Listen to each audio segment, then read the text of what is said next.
Weh, mantap ini Bang Cipal. Oke, lanjut lagi ya. Jadi Lanjut lanjut. free will itu dengan yang fatalisme itu menganggap ada dua wujud absolut, di mana ada wujud Tuhan dan ada wujud makhluk. Nah, wujud Tuhan dan wujud makhluk itu dikuantifikasi Sebentar. bahwa dia menganggap wujud ini rangkap lebih dari satu. Nah, konsekuensinya saat menganggap wujud rangkap atau menganggap wujud lebih dari satu, pada pandangan free will menganggap bahwa Tuhan hanya pemberi sebab keberadaan. Setelah itu Tuhan selesai tugasnya. Sedangkan pada fatalisme bahwa Tuhan tidak hanya memberi sebab keberadaan, tapi Tuhan bahkan menentukan efek-efeknya melalui sebabnya. Tidak memberikan hak apapun kepada sang akibat. Nah, ini lahir dari kacamata apa? Dualisme wujud. Nah, seharusnya kita harus selesaikan di sini dulu bahwa saat kita sebut ada wujud Tuhan, ada sebut wujud makhluk, apakah wujud itu lebih dari satu sehingga bisa melahirkan fatalisme dan free will? Kalau kita telah selesai pada wujud bahwa oh, ternyata wujud itu tunggal, berarti tidak ada free will, yang ada will. Nah, gua rasa itu yang harus dipertegas dulu bahwa wujud Tuhan dengan wujud makhluk ini itu rangkap atau bisa dikuantifikasi atau tidak, begitu Bro Cipau. Oke. Nah, ini kayaknya seru. Ada perimbangan argumentasi di sini nih. Wah, gaya lu Pak. Beda, beda dengan yang Saya sebelumnya gitu. banget. Lanjut. Jangan Beda dengan yang ini, sebelumnya. Eko. Jadi begini, gue tidak akan masuk pada teori-teori yang disampaikan Kiki gitu ya. Gue lebih kepada kenyataan konkret yang terjadi saat ini gitu. Bagaimana tidak kita mau mengatakan bahwa free will itu tidak ada, sementara faktanya itu menunjukkan keberadaan free will itu sendiri. Contoh, tapi kita harus pahami dulu free will itu pada konteks apa sih dan apa maksudnya free will. Free will itu adalah kehendak bebas yang itu diberikan oleh Tuhan itu sendiri. Lalu kita jangan menganggap karena Tuhan itu memberikan free will kepada manusia, lalu kemampuan Tuhan terhadap kehendaknya Tuhan sendiri menjadi berkurang. Kan tidak, itu pemikiran yang keliru gitu. Maka tidak ada ketika Tuhan memberikan free will kepada manusia, lalu free will kehendak Tuhan dan kehendak manusia bertumpah tindih. Enggak dong gitu. Tuhan sendiri yang memberikan itu. Setelah memberikan justru Tuhan membiarkan itu bergerak sendiri dengan free will-nya tadi. Apa yang memperkuat argumentasi bahwa manusia punya free will? Sebelum saya kasih beberapa contoh konkret yang terjadi ya sampai saat ini, sampai detik ini, yang kita lihat setiap hari oleh mata kepala kita sendiri. Gini, salah satunya adalah manusia ini sebagai kreasi terbaiknya Tuhan dibedakanlah. Karena ketika siapapun seorang pencipta, kita tidak bicara lagi Tuhan ya. Siapapun seorang pencipta mau menciptakan kreasi terbaiknya, pasti ada kelebihan pada konteks itu gitu. Nah, pada manusia diberikanlah kelebihan kehendak bebas tadi yang berupa keinginan, hasrat, nafsu, dan seterusnya. Tidak demikian kepada penciptaan malaikat yang samina wa atona, tidak diberikan kehendak bebas tadi gitu ya. Maka dikatakan dalam sebuah boleh sedikit dogma ya biar menguatkan argumentasi ya. Maka pada dalil tertentu dikatakan bahwa manusia itu kelak bisa derajatnya lebih tinggi daripada malaikat itu sekalipun atau lebih rendah daripada hewan sekalipun gitu ya. Jika lulus pada ujiannya. Nah, saya lanjutkan.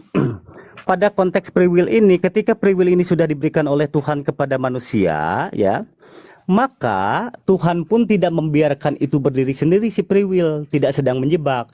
Tuhan pun memberikan apa yang menjadi buku petunjuknya, yaitu buku pedomannya berupa Al-Quran dan hadis dalam konteks Muslim ya, karena free will itu ada di Muslim gitu ya. Lalu kemudian diberikan juga perangkat dasarnya yaitu logika dan akal sehat yang mampu memahami apa yang menjadi pilihan. Nah, pada implementasinya free will ini sendiri ada pada konteks ketika manusia mau menentukan pilihannya terhadap setidaknya dua pilihan atau lebih pada konteks tindakan dan atau pikiran pada kemampuan manusia itu sendiri. Catat ya, ini yang paling penting yang menjadi benang merah adalah pada kemampuan manusia itu sendiri. Apa pengertiannya pada kemampuan manusia itu sendiri? Contoh, jangan Anda tagih karena manusia mempunyai free will, lalu Anda tagih, coba jika Anda punya kehendak bebas, Anda terbang. Bisa nggak? Tentu saja tidak bisa, karena manusia tidak diberikan sayap, sehingga manusia tidak mampu gitu. Maka saya katakan pada kemampuan manusia itu sendiri gitu. Nah, sekarang contoh yang konkret, Begitu free will-nya manusia, bahwa manusia, seorang muslim sekalipun, dia bisa menyekutukan Tuhan, menjadi seorang yang syirik, ya. Atau pada konteks yang lebih konkret aja ya, ketika adzan berkumandang, si manusia itu, walaupun dia, kenapa sayang? Ada kecoa di bawah. Ada kecoa di bawah. Ya udah, nanti papi usir. Turun dulu. Gue. Gue, anak gue 4 tahun belum tidur. Itu Gini, free will-nya kecoa itu. itu free will kecoa. Ya, lanjut ya. Sampai mana tadi? Oh ya, ketika adzan berkumandang gitu ya. Nah, si manusia ini kan boleh membantah atau mengikuti apa yang menjadi perintahnya gitu. Jadi dari Yang tadi lain mau ikutan argumentasinya bicara tentang free will. Ternyata free-nya dengan banyak batasan sini dan situ. Contohnya apa? Hanya yang diberikan akal yang punya free, yang tidak diberikan akal tidak free. Padahal kalau kita menguji kepada dalil, segala sesuatu itu bertasbih, dan bertasbih bukan karena secara fatalisme, tapi secara kehendak juga, bahwa mereka melakukan tasbih dengan tasyri'i, bukan takwini. Iya, tapi tidak segala sesuatu diberikan akal. Yang diberikan Nanti boleh kita dibantah. Oke. Itu gugatannya gue bukan di situ, tapi gugatan gue saat Cipau meyakini free will itu konsepnya sama dengan orang yang meyakini fatalisme saat menganggap wujud lebih dari satu. Nah, menganggap wujud lebih dari satu itu konsekuensinya apa? Berarti menganggap ada dua absolutisme, atau bahasa lebih mudahnya anda tergelincir kepada dualisme. Tergelincir pada dualisme itu disebutnya dengan tidak bertauhid. Jadi nggak apa-apa kalau anda meyakini free will, tapi syaratnya anda lepaskan dulu tauhidnya. Loh, tidak dong, kan tadi Enggak, sudah konsekuensinya harus dijelaskan. begitu. Enggak. Saat anda meyakini ada dua wujud absolut, berarti anda lepaskan tauhidnya, anda pegang mati-matian free willnya. Bukan, berarti ada narasi yang salah pada kalimat Bro Kiki gitu. Karena Makhluk itu yang satu kekuatan Tuhan tuh. Jadi ada satu yang tidak dikendalikan oleh Tuhan di situ. Apa itu? Free will makhluknya. Karena independen dia, absolut. Gitu. Tapi kalau ada tapinya di situ, berarti udah nggak free will lagi. Sebebas-bebasnya, Cakep, itu cakep. sebebas-bebasnya manusia berkehendak itu masih terbatasi oleh konsekuensi. iya, Gitu. betul. Yang Tapi Jadi gini, saya intinya contohkan makanya aku malah setuju sama apa yang dibilang si Kiki tadi gitu. Jika kita menyadari bahwa nggak bisa ada dua absolutisme, hanya ada satu yang absolut, maka yang ada hanya will, gini, yang ada hanya will. Itu malah make sense apa yang dibilang Kiki tadi. Oke. Ya pasti, karena saya paham. Udah, gini. Gini, saya menjawab Kiki dulu langsung ke Dharma ya. Gini, ketika Tuhan memberikan free will kepada manusia, kenapa jadi ada dua absolut kekuasaan di situ? Enggak dong. Contoh gini. Dan potensi mana yang mau kita hidupi, Oke. itu kita bebas mau memilih. Kita punya potensi. Salah satu contoh aja. Kita punya potensi baik, punya potensi buruk. Kita bebas mau memilih yang mana. Dan masing-masing pilihan itu ada konsekuensinya. Jadi sebebas apapun kita memilih sesuatu, ya, itu ada konsekuensinya dan terbatasi oleh konsekuensi itu, Cipau. Jadi saat kita udah menyadari, maka yang ada hanya will. Oke, saya bantah ya. Saya akan buktikan dengan contoh yang konkret bahwa argumen itu keliru. Begini, ya. Adapun hukum, ketentuan, lalu apapun itu yang mengatur, itu hanya sebagai bentuk upaya untuk mengarahkan free will tadi ke arah yang benar, ke arah yang baik. Ya, tetapi pada prakteknya bagi mereka yang tidak peduli dengan hukum, aturan, undang-undang, lalu ya pokoknya segala sesuatu yang tadi menganggap ada konsekuensinya tadi, itu tidak dipedulikan oleh mereka. Contoh begini ya. Ketika ini contoh yang konkret saja begini, penjara itu di mana-mana sekarang penuh. Padahal di situ ada hukum, ada aturan yang sudah mengatur itu semua. Tetapi itu sebagai fakta nyata, bukti nyata bahwa ketika orang tidak menggubris itu, maka dia melakukan hal yang buruk sekalipun dia pilih sebagai kehendaknya gitu. Entah motivasinya di belakangnya apa, itu nggak peduli saya gitu ya. Nah ini ada yang lebih ekstrim lagi begini nih. Ketika seseorang memiliki senjata api, itu biasanya terjadi di luar negeri dan itu kita sering membaca berita itu gitu ya, mendengarkan bahkan gitu ya.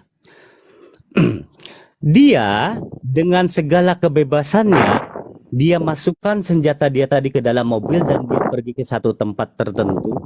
Dan dia turun di satu tempat itu tertentu tadi, biasanya di kampus-kampus atau di jalan manapun, dan dia tembakkan babi buta tanpa peduli siapa yang ditembakinya itu, dan itu terjadi, saudaraku. Nah, kejadian seperti tadi, ya, setelah ditangkap si pelakunya, lalu dianalisa, lalu didiagnosa bahkan oleh seorang dokter apa yang terjadi dengan pikiran atau penyakitnya, ternyata dia normal. Ternyata dia hanya terinspirasi umpamanya karena dia menonton film tertentu.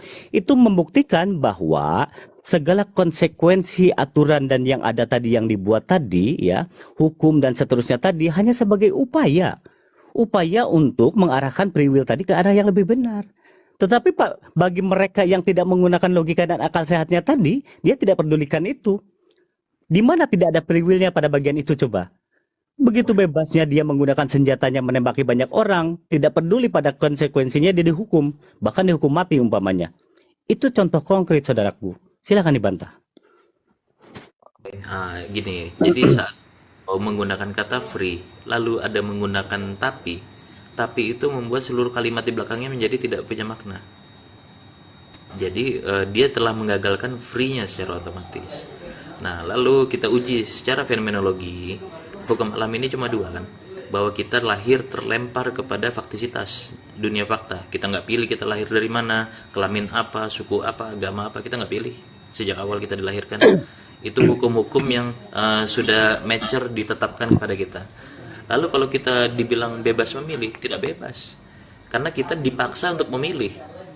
Kalau bebas itu artinya bebas untuk tidak memilih, tapi faktanya kan kita selalu memilih, mau pilih kanan atau pilih kiri, mau pilih atas atau bawah, mau pilih iya atau pilih tidak. Tidak ada pilihan selain itu. Artinya kita selalu dihadapkan dengan paksaan untuk selalu pada konsekuensi memilih sesuatu. Nah, di situ menunjukkan bahwa tidak ada free juga. Nah, sekarang kalau misalkan Bro Cipau ingin membela free will, satu-satunya konsep yang bisa diterima saat Bro Cipau menganggap bahwa realitas ini berlaku secara polaritas nisbi. Apa itu polaritas nisbi? Bahwa segala sesuatu keberadaan tidak terhubung dengan keberadaan yang lain. Artinya setiap sesuatu memiliki keabsolutannya masing-masing, sehingga wujud itu sebagai sesuatu yang rangkap. Ya, tapi itu yang harus dibebaskan sejak awal adalah baju tauhidnya kita simpan dulu di lemari. Ya, begitu paling prinsipal.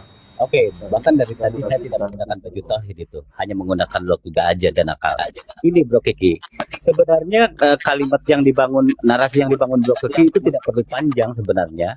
Kalau Bro Kiki flashback lagi beberapa menit ke belakang yang saya katakan tadi, pada kemampuan manusia itu sendiri, free will itu terjadi gitu. Nah, ketika manusia itu dilahirkan di seorang bayi dilahirkan di negara mana, di ibu bapak siapa, tentu saja itu bukan pada kemampuan manusia itu untuk memilih, tidak dong gitu. Sedangkan free will itu sendiri layaknya itu diberlakukan ketika akal itu sudah berfungsi dengan baik atau pada konteks Islam itu sudah balik. Kenapa harus begitu? Sebab manusia itu mampu membedakan mana yang baik dan buruk ketika akal itu sudah berfungsi dengan baik. Gitu ya. Maka tadi itu keliru. Cipau, menurut Cipau, jodoh itu di tangan Tuhan apa di tangan kita? Manusia dong. Begitu? Di tangan kita. Yakin? Ya. Yakin. Tapi saat Bro Cipau menggunakan kata jodoh, itu sudah tidak free will. Karena jodoh adalah konsep yang nggak punya makna. Maksudnya? Apa makna kata jodoh? Nggak ada. Aku nggak paham di sini. Gimana maksudnya? Coba diperjelas. Coba jelaskan sama Cipau, jodoh itu apa? Yang dimaknai dengan kata jodoh. Jodoh itu pasangan hidup lah kurang lebih ya maknanya kalau menurutku. Lah iya, kita mau bahas free will tapi Bro Cipau masih meyakini kata jodoh itu eksis. Nggak ada, itu meaningless kata jodoh. Nggak ada itu. Biasa apa saya turunkan, ada banyak yang minta di bawah, mungkin gantian saya ganti dengan OWB ya, maaf OWB sebentar ya. Ya, saya akan menggunakan konsep Enggak, free tadi will. sebenarnya gini penjara Jadi, tadi saya lagi masih asik, kok kenapa? tiba-tiba lari ke jodoh gitu. Tadi ketika dikatakan bahwa jodoh itu manusia yang menentukan, kenapa jadi dikatakan justru manusia di situ pada konteks itu tidak ada free will? Lo manusia yang menentukan loh, manusia yang memilih. Coba selesaikan dulu, jodoh itu apa artinya? Ih, jodoh itu pasangan hidup. Terus apa bedanya dengan pasangan hidup? Masa sinonim? Ada istilah jodoh di tangan Tuhan atau jodoh di tangan kita. Lah berarti jodoh maknanya bukan pasangan hidup. Ya, terus Ternyata apa pasangan bedanya hidup ngikutin pun makna, bisa bro? berpisah. Apakah kalau berpisah sudah tidak jodoh lagi? Berarti jodoh berjangka kah artinya? Hmm, Oke, enggak juga itu interpretasi orang aja masing-masing. Kalau menurut saya, ketika orang Atau menurut Bro Cipau nih, misalnya ada seorang perempuan janda gitu terus nikah lagi sama orang. Nanti kalau di surga itu dipertemukannya dengan suami yang lama apa suami yang baru kira-kira? Nah, jangan masuk ke situ, mending masuk lagi ke substansi free will aja gitu. Pak, ketika saya menjawab bahwa jodoh itu manusia yang menentukan, kenapa jadi dikatakan tidak free will? Coba penjelasannya. Jangan menjabarkan jodoh maknanya apa dan seterusnya. Coba pada konteks itu coba kita bahas. Justru Bahwa ketika saya kata mengatakan jodoh bahwa ini jodoh itu yang manusia hadir yang di pemahaman kita adalah sesuatu yang telah ditentukan menjadi pasangan hidup. Nah, Ya, itu kita kan menggeser pemahaman, bro. penentuannya bahwa ternyata bukan ditentukan Tuhan tapi ditentukan oleh kita sendiri. Oke, kita menentukan menjadi pasangan. Terus kita asumsikan sebagai jodoh selama-lamanya di dunia dan akhirat. Itu lagu dangdut. Jadi jodoh tuh nggak punya makna. Islam itu istilah Hindu. Islam sendiri nggak kenal kata jodoh. Coba jodoh dalam bahasa Tanya ke Arab Bro aja, Dharma. nggak bakal ketemu. Kalau dalam istilah Hindu, jodoh itu makna yang determinis atau yang free will kira-kira, Bro Dharma? Determinis. Oh iyalah. Seperti siang dan malam, terang dan gelap, hitam dan Ya, putih. nah poin ini yang saya mau bahas. Boleh nggak saya? Dari tadi saya lihat ini nih belum terlalu mendalam. Sorry saya ngomong gitu ya. Jadi gini, saya kasih ini ya semacam apa ya perbandingan lah gitu. Jadi gini Bang Cipau, saya juga Siap. bisa menjadi agak Duri bersetuju separuh dengan saudara berkaitan dengan free will tanda kutip ini. Nah, ini sesuatu yang aku bilang ambivalensi ya. Jadi antara kehendak dan kehendak bebas. Kehendak bebas ini sebenarnya kan konsep yang akhirnya dipopulerkan lagi. Valen Stephen dijelasin King. dulu tuh, Bro Radikal. Ya, Ambivalen itu ambivalen itu menyepakati satu dua hal yang keadaan. bertentangan. Ya betul. Ya, ambivalen ini betul. Jadi dua hal yang karena kita tahu ya, realitas ini kompleks, bukan realitas ini tunggal. Maksudnya kompleks di sini artinya ketika kita melihat realitas yang kompleks artinya sesuatu yang tidak bisa kita pahami sebagai sesuatu yang gampang ya, yang sangat gampang saya pikir enggak. Karena ini sangat rumit sehingga saya melihat ada kehendak pada makhluk. Nah, kehendak pada makhluk ini memang ada yang mulai bias, ada yang mulai jauh dari kehendak utama yang kita sebut Tuhan. Karena Tuhan ini kan yang berkehendak. Makhluk ini ada yang menentang gitu. Sehingga istilah kehendak bebas ini sebenarnya adalah istilah yang lebih banyak dipakai oleh kaum-kaum atau aliran eksistensialis dalam hal menentang mereka ya, yang dalam hal ini para dogmatis agamawan ya, yang selalu mengatakan bahwa kalian harus patuh pada Tuhan atau patuh kepada kehendak Tuhan. Disinilah free will ini ya, disinilah free will ini ada. Untuk apa? Untuk orang jangan terlalu patuh dengan kehendak yang datangnya dari dogma Gitu loh Om. Jadi ada konteksnya free will ini diucapkan. Kosakata ini mulai dikenal bukan karena sekedar dia mau menentang filsafat kehendak yang tadi Bang Kiki bawa, enggak. Ada momen di mana kita tahu ya, sama-sama tahu bahwa di abad pertengahan ada masalah yang kita kenal sebagai ya orang-orang yang diperbudak pikirannya, yang pikirannya itu dikendalikan oleh mereka-mereka yang katanya imam gereja gitu. Sehingga kehendak bebas ini ada untuk ya menyadarkan mereka bahwa kalian ini harus sadar gitu, harus punya kehendak sendiri lah, harus eksistensialis kan gitu. Nah, jadi dalam hal ini gini, ada salah satu hal yang ditawarkan yaitu determinisme pribadi. Nah, sehingga gini, Bang Dharma punya determinisme, mampu menghasilkan determinismenya sendiri, saya pun mampu menghasilkan determinismenya sendiri. Jadi ada hal yang sublim, ada hal yang lebih tinggi, yang sangat yang ada pada diri kita ya, yaitu kebebasan kita di dalam menentukan pilihan gitu. Jadi kita bisa melepaskan diri dari pilihan-pilihan yang ada pada realitas. Nah, itu yang disebut sebagai posibilisme, kita menciptakan suatu hal yang bisa kita upayakan untuk mengendalikan alam ya kan. Misalnya kalau hujan kan dulu orang hanya bisa berdoa kepada Tuhan untuk menurunkan hujan, untuk menyuburkan tanamannya ya kan, padinya. Tetapi dengan kemajuan teknologi, sains segala macam, orang tidak lagi mengacu pada kehendak Tuhan yang akan menurunkan hujan, melainkan mereka bisa buat hujan buatan. Nah, inilah ranah free will ini masuk ke sini, gitu loh. Jadi maksudnya apa tadi dibilang posibilitas logis tuh? Ya, gimana Bang? Ya. Posibilitas logis itu lebih make sense. Oh ya. Lebih tepat secara bahasa. Ya, jadi maksudnya dalam hal ini memang kehendak bebas ini kan cenderung seolah-olah segala sesuatu bebas, padahal ini bebas dalam wilayah internal, bukan wilayah eksternal. Artinya di dalam wilayah internal dia bebas menentukan, kendati ketika di luar dia dibatasi oleh hukum-hukum, hukum alam atau hukum sosial, kesepakatan sosial. Sampai di sini boleh interupsi nggak Bang Radikal? Sehingga bentar dulu, nanti saya jadi blank gitu. Oke. Maksudnya saya jelaskan dulu selesai. Ini juga udah mau habis.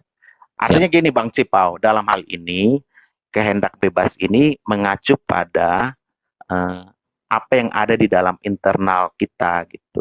Tetapi ketika keinginan itu diucapkan keluar ya kepada halayak umum, di situ dia akan bertemu dengan keinginan-keinginan orang lain.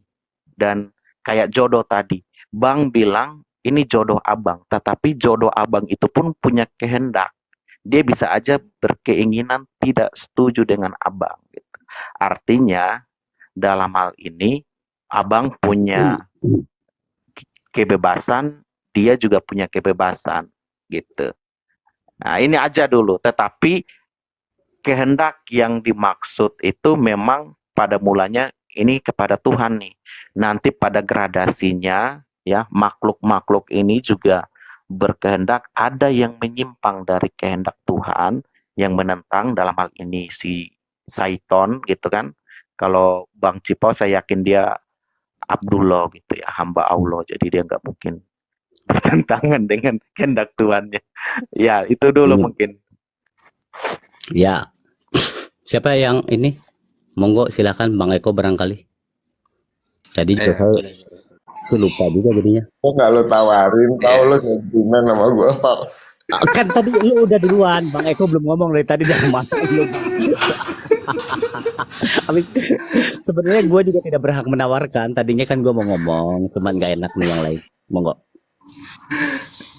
Iya gini. Prejudice aja.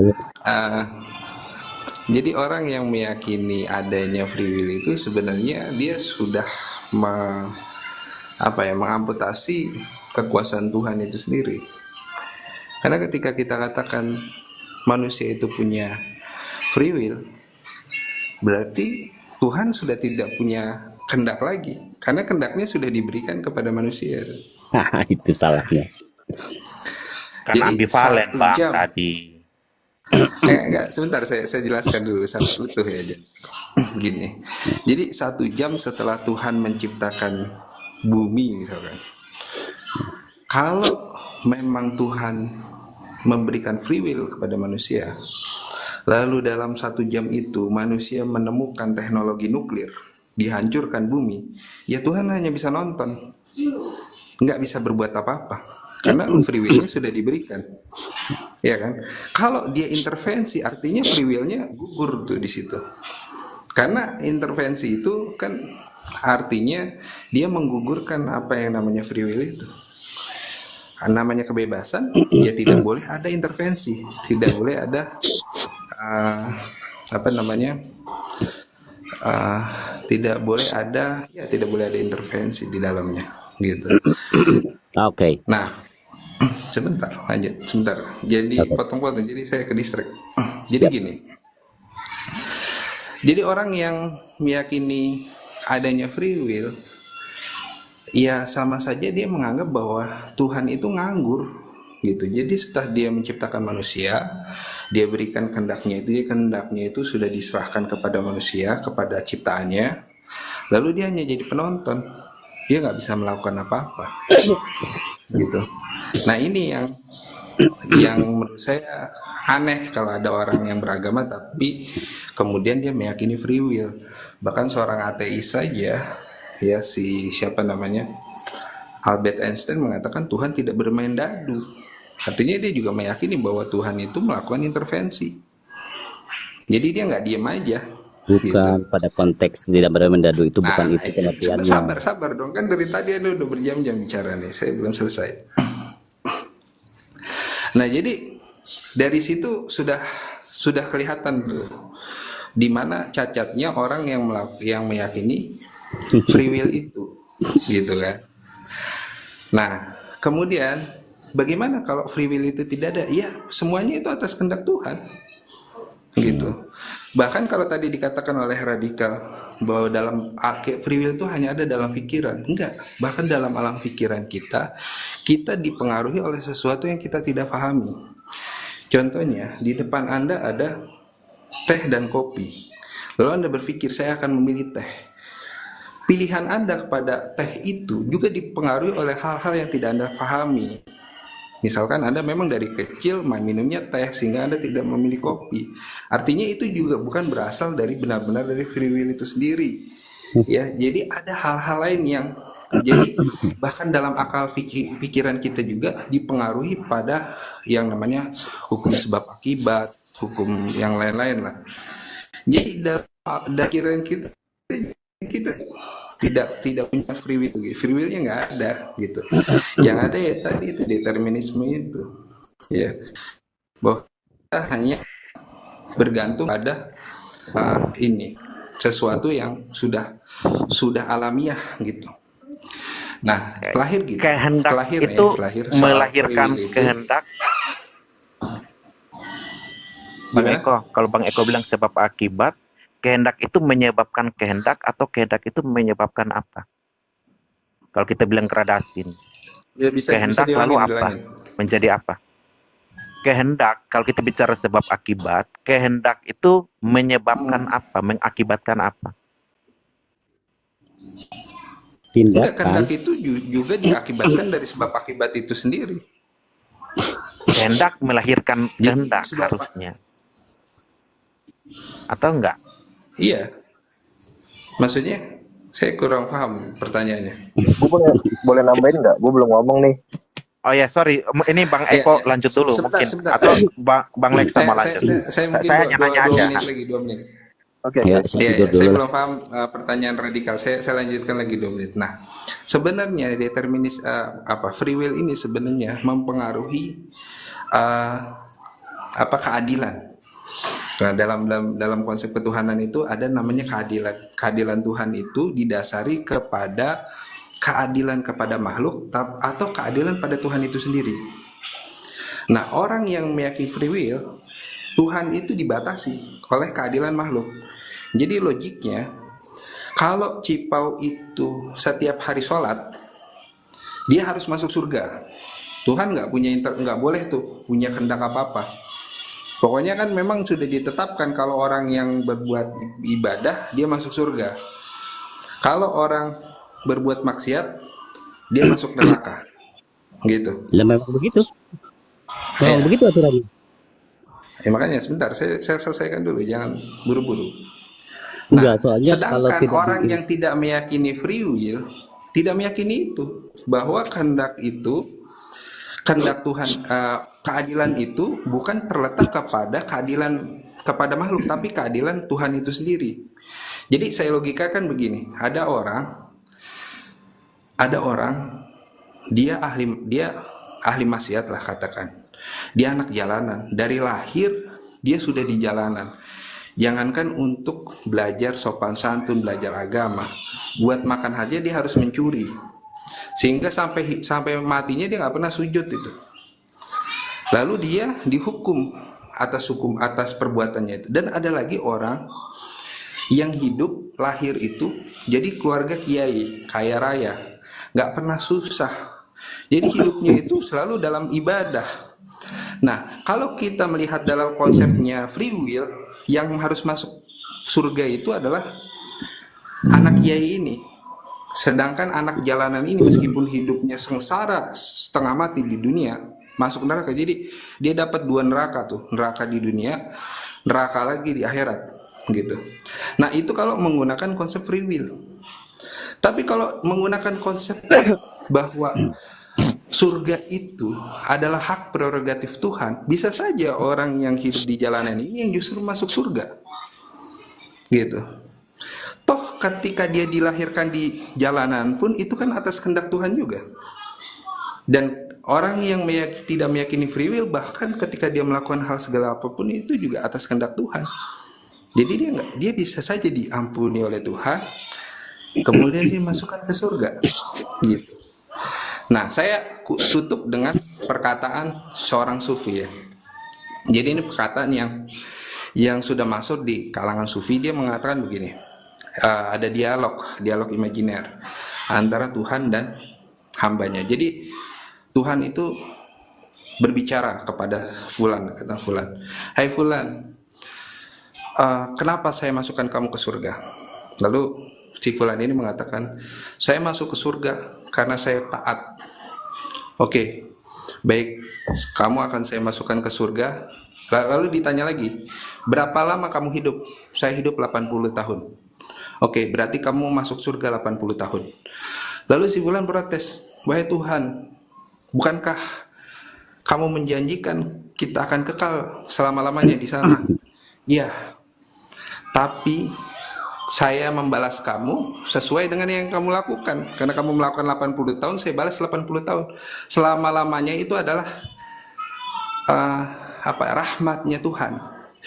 Gitu. Jadi orang yang tidak meyakini free will bahkan meyakini bahwa bahkan surga itu bukan atas dasar kamu berbuat baik, bukan atas dasar kamu melakukan kebajikan, tapi atas dasar rahmatnya Tuhan. Ya, Gitu. Karena kalau hanya atas dasar perbuatan kamu saja, kamu cuma melakukan ketaatan 80 tahun, ya sudah, saya balas kamu 80 tahun.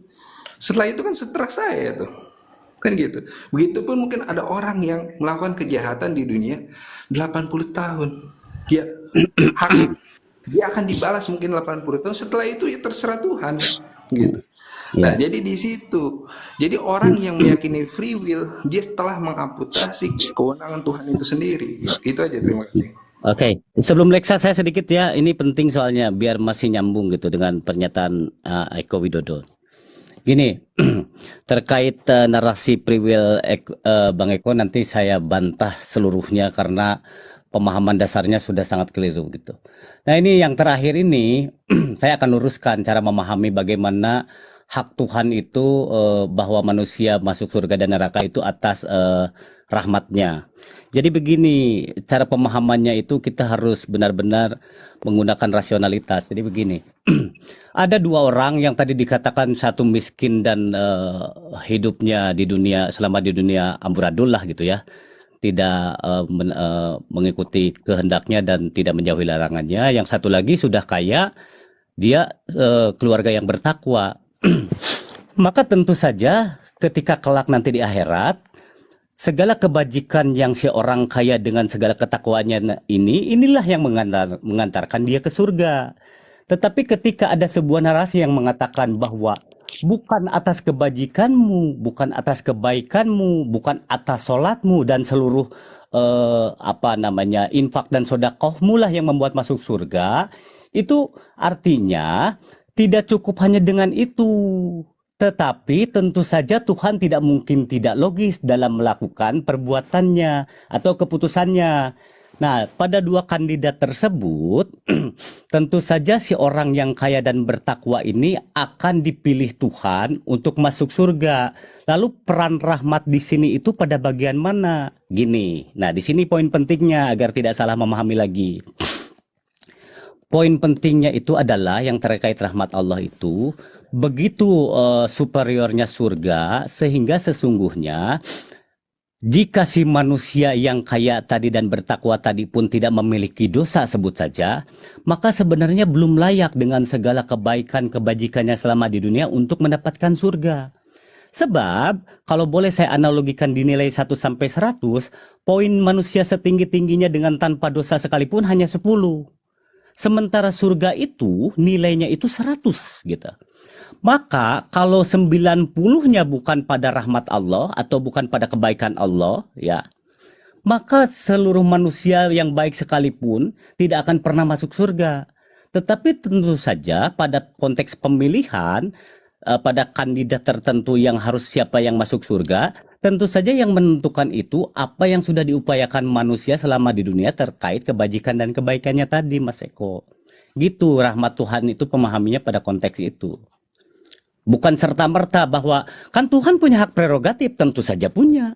Tapi apakah selama yang kita ketahui Tuhan punya hak prerogatif, Tuhan pernah melakukan hal-hal yang berkesewenang-wenangan?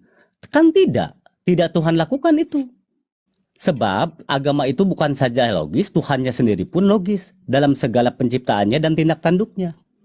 Gitu, saudaraku. Terima kasih.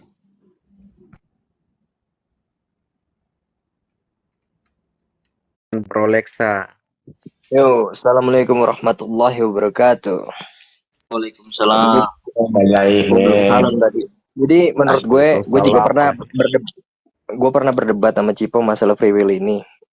Nah, ini gue liatin masalah free will ini nggak ada ujungnya, kesimpulannya nggak ada tuh karena kita di depannya kurang memberikan klasifikasi kepada free will atau will ini. Jadi menurut gue free will ini adalah diferensia gitu teman-teman. Nah, genusnya adalah will.